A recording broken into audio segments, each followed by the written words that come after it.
ಒಟ್ಟಾರೆಯಾಗಿ ಅಂತೂ ಇಂತೂ ರಾಜ್ಯಪಾಲರ ಪಟ್ಟಿಗೆ ಸರ್ಕಾರ ಮಣಿದಿದೆ. 11 ಪ್ಯಾರಾದಲ್ಲಿನ 7 ಅಂಶ ಮಾತ್ರ ತಿದ್ದುಪಡಿಗೆ ಸರ್ಕಾರ ತೀರ್ಮಾನವನ್ನ ಮಾಡಿದೆ.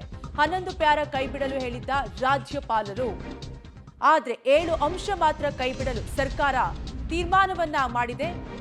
ಮನರೇಗಾ ವಿಚಾರ ಯಾವುದೇ ಕಾರಣಕ್ಕೂ ಕೈ ಬಿಡಲ್ಲ.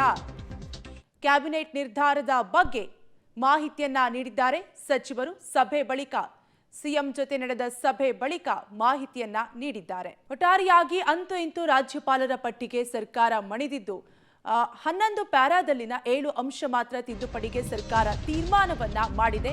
ಸಿಎಂ ಸಿದ್ದರಾಮಯ್ಯ ಜೊತೆಗಿನ ಸಭೆ ಬಳಿಕ ಈಗ ತೀರ್ಮಾನ ಮಾಡಿದ್ದು